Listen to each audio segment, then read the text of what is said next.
Bueno, hace un ratito veíamos a Maggie Correa con el móvil hablando de la situación de limpieza en la ciudad de Montevideo. La limpieza, también los problemas de convivencia, edificaciones, contaminación acústica, son las principales preocupaciones de los montevideanos. ¿Cuál es la efectividad de resolución de conflictos cuando se presentan en la Defensoría del Vecino? Bueno, este es alguno de los temas que vamos a estar abordando con Ana Agostino, la defensora del vecino de la ciudad de Montevideo, a quien le damos la bienvenida y los buenos días. ¿Cómo anda? Muy buenos días. Bueno, ahora salió el tema de la Defensoría del Vecino porque se está llegando como al tramo final de su gestión, que termina en el próximo mes de mayo, y se abre desde la Junta Departamental, bueno, inscripciones, digamos, convocatorias para quienes quieran participar y postularse. Todavía queda un tramo de año, unos cuantos meses de trabajo.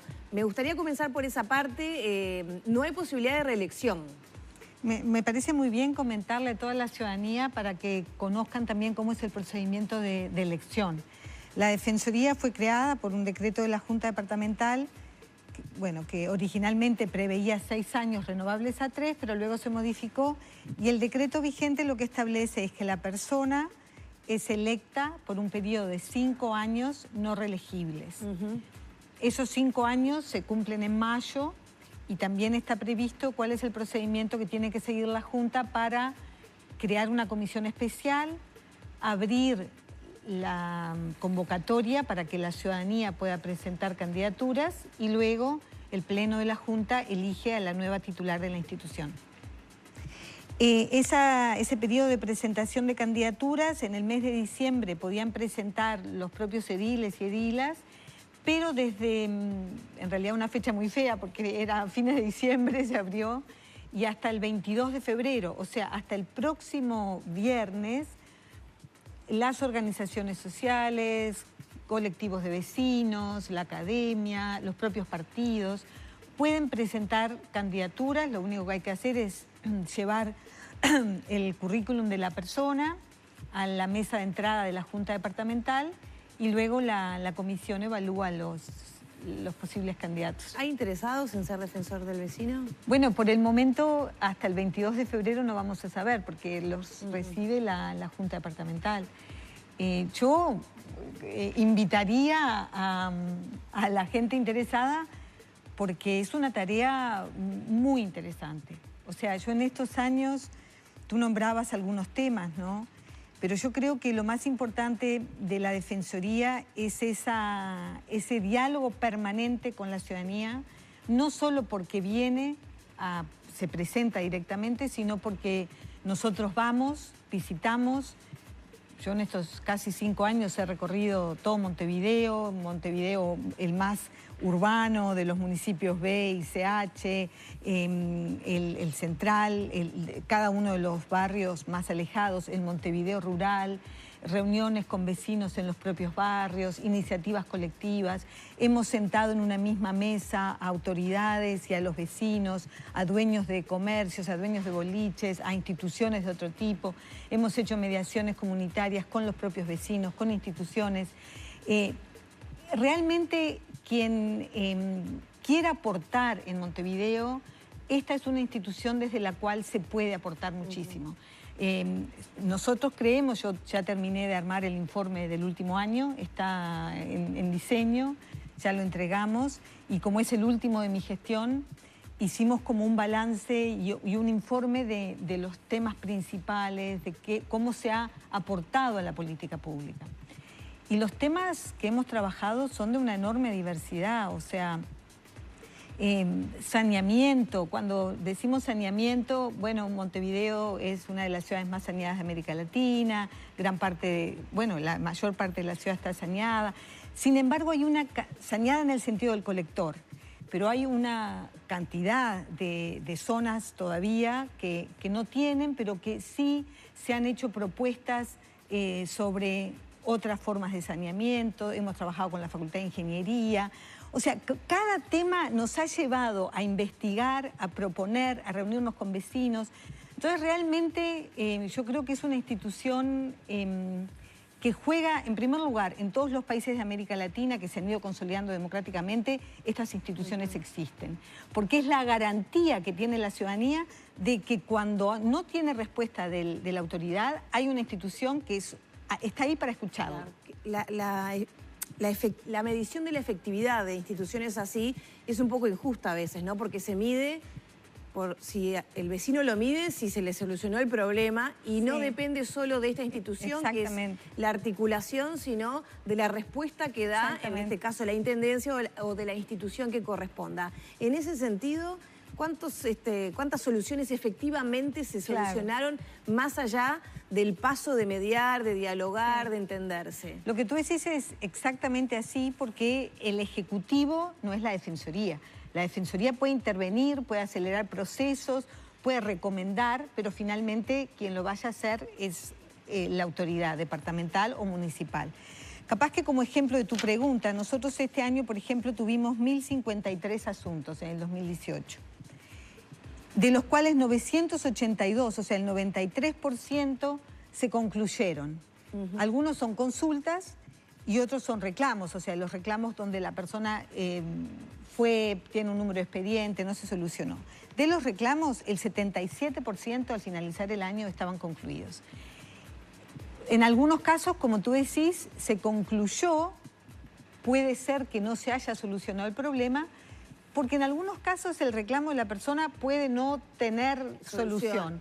Y otras veces porque la intendencia sigue en falta. ¿Y qué se toma por concluido entonces? Los concluidos es cuando se solucionó, cuando la persona dice, bueno, yo no sigo con el asunto, o cuando transcurrido un tiempo... si es 77, el 70 de la persona que dijo, no sigo con el asunto porque me cansaron. No, nosotros tenemos todo eso establecido. Y además, al finalizar el año también identificamos o sea, sabemos qué asuntos se solucionaron. Algunos asuntos que se han solucionado después de largo tiempo, ¿no? Nosotros tenemos un protocolo por el cual tenemos establecidos los plazos. Cuando alguien se comunica con nosotros, no pueden pasar más de 30 días sin darle respuesta, de 3 días sin darle respuesta, cuál va a ser la primera acción. Y tenemos que más de un año el asunto no va a estar en la Defensoría. Y hay asuntos que entendemos que hemos avanzado, que hay muestras de que se puede solucionar grandes problemas. Me refiero a situaciones donde, por ejemplo, tú tenés un pequeño local, una herrería muy chiquita de pronto, que empieza en un barrio y que termina creciendo, ocupando la manzana, trastocando, digamos, todo el funcionamiento de ese barrio, y que efectivamente ahí hay normativa que no se cumple, porque hay zonas de acuerdo con el plan de ordenamiento territorial que admiten hasta cierto metraje y demás. Entonces, trabajar todo eso implica... bueno, análisis profundo de la normativa, reuniones con varias divisiones, porque no te olvides que la intendencia es muy compleja. Desarrollo ambiental tiene algunas áreas que le van a corresponder en relación con eso, si hay emisiones, si no hay emisiones, pero tránsito se va a ocupar de otras. Contralor de la edificación es el que va a dar los permisos. Entonces, esa complejidad de la intendencia implica que nosotros vamos a estar en contacto con todos esos organismos y hacer una recomendación que a veces se la mandamos al intendente con pedido que se la haga llegar a distintos directores y le hacemos el seguimiento a cada uno de esos, ¿no? ¿Qué grado de cumplimiento tienen las recomendaciones que hace? Bueno, en general, la mayoría, si tú mirás el informe, suelen ser aceptadas. Hay algunas que no han sido aceptadas. La intendencia no tiene por qué justificar su no aceptación. ¿La mayoría cuánto? ¿Qué bueno, te puedo decir 60%, que... 70%, más o menos. Voy a buscar ese dato porque varía año a año. Pero en este informe, por ejemplo, la gran mayoría, no sé, capaz que el 80% de este informe, donde decimos las que presentamos este año, que algunas todavía están en gestión, y las que habíamos presentado el año pasado, y que de esas prácticamente todas han sido aceptadas. ¿Cuáles son los principales problemas de los montevideanos? ¿Los reclamos por dónde vienen? Yo siempre digo que los principales problemas que nos llegan a nosotros no necesariamente son representativos de los problemas de los montevideanos. Puede ser que haya otros problemas y que a nosotros no nos lleguen, ¿no? O sea, me parece importante porque no somos como, o sea, no estadísticamente representativos, ¿no? Lo que sí llegan son aquellos problemas que la gente está dispuesta a hacer el esfuerzo de seguirlo después que tuvo un no a su trámite. Y bueno, acá yo tengo el listado en el orden en que generalmente aparecen en la Defensoría, porque año a año varían un poco, pero siempre hay algunos que ocupan los primeros lugares. Contaminación acústica, movilidad, saneamiento, gestión de residuos, ferias vecinales, arbolado, establecimientos comerciales e industriales, el tema de las viviendas, tanto lo de fincas abandonadas como asentamientos, pensiones. El tema de pensiones ha crecido mucho en los últimos años, en parte también asociado, hay mucha gente montevideana que vive en pensiones, pero ha habido un incremento de la problemática porque también han llegado muchas personas migrantes a las pensiones. ¿Y ahí los reclamos que son gente, vecinos que se quejan de tener una pensión? No, ahí los reclamos tienen que ver con la situación de las pensiones. Maltratos, digamos. Maltrato, insalubridad. Sí. Y Ana, ahí... Perdón, con respecto a contaminación acústica, esto lo pregunto porque justamente hace un programa atrás estuvimos hablando con Cristian Di Candia. ¿Está asociado fundamentalmente al tema boliches, centros nocturnos y demás, o a otro tipo de contaminación acústica? Tiene justamente lo que tú decís, un área dentro de la contaminación acústica que es todo lo referido a lo que podríamos llamar esparcimiento. Ajá. Y la otra que tiene que ver con trabajo. Lo que yo decía de las herrerías, de los camiones de carga que generan muchos ruidos. Claro. O sea, hay muchos reclamos de personas que tienen una panadería o tienen un comercio que les genera muchos ruidos, o fábricas, eso también llega mucho a la También es ese tipo de contaminación acústica. Y cuando hablamos de movilidad... El tránsito, perdón, disculpame que te interrumpí, pero las alarmas. Ah, claro. Alarmas de coches, alarmas que suenan en viviendas. Las motos. No, la contaminación acústica incluso es un planteo que nosotros le hicimos al director de Desarrollo Ambiental, que Montevideo no tiene actualizado su mapa acústico. Y es un debe, o sea, es algo que nosotros entendemos que debería hacerse, que identifica cuáles son las zonas donde, qué tipo de problemas acústicos hay, ¿no? Claro. O sea, cuando fue el tema de los boliches, que nosotros trabajamos muchísimo, que hicimos más que una recomendación, hicimos propuestas normativas. De hecho, el decreto que finalmente se aprobó y que está pendiente de reglamentación, recoge, nosotros en este informe pasado mostramos punto por punto cómo va tomando las recomendaciones de la Defensoría.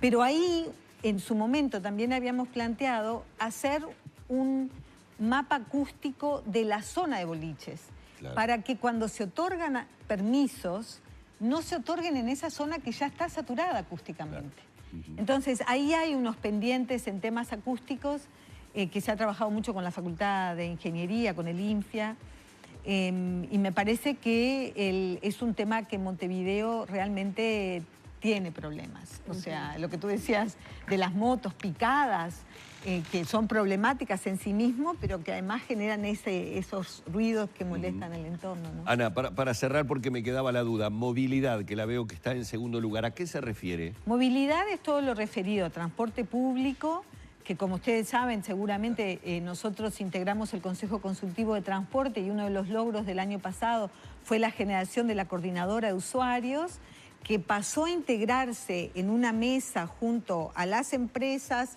los trabajadores, la intendencia, que eso creemos que ha sido uno de los grandes logros del año pasado, pero también todo lo que tiene que ver con la accesibilidad, en cómo las personas se pueden mover en la ciudad, si la ciudad es accesible, qué pasa con los ómnibus, son o no accesibles para subir con sillas de ruedas, qué pasa, porque nosotros decimos, bueno, y ahora incluso si ustedes andan por Montevideo ven que hay mucha obra para de rebaje. Eso tiene que estar acompañado de una fiscalización, porque muchos de esos terminan tapados por vehículos. Ferias, que cuando se hace la feria se establecen puestos enfrente a donde supuestamente van a ir. Entonces, todos esos temas de la movilidad, ¿no? Desde una perspectiva de derechos, el tema no es el transporte, el tema es la movilidad. El derecho a poder trasladarse en igualdad de condiciones por la ciudad. Ya tenemos que cerrar. ¿Cuál va a ser el principal desafío de la próxima administración de la Defensoría del Vecino? Yo lamento repetirme porque lo he dicho desde el primer día, el mayor desafío es la institucionalidad de la propia Defensoría. Bien. Eso tiene que establecerse claramente, que tiene que tener funcionariado propio, tiene que tener más autonomía. Nosotros hemos hecho muchísimo trabajo y realmente la evaluación es positiva. Sin duda quedan algunas cuestiones pendientes, pero tener una institucionalidad de derechos humanos a la altura de lo que ocurre en otros países, donde la institución tiene sus propios funcionarios, tiene recursos asignados, me parece que va a ser el desafío de la defensora o el defensor que asuma. Muchas gracias. Muy bien. El agradecimiento para Ana Agostino, defensora del vecino de la ciudad de Montevideo, que ha compartido estos minutos aquí en la mañana de Arriba Gente.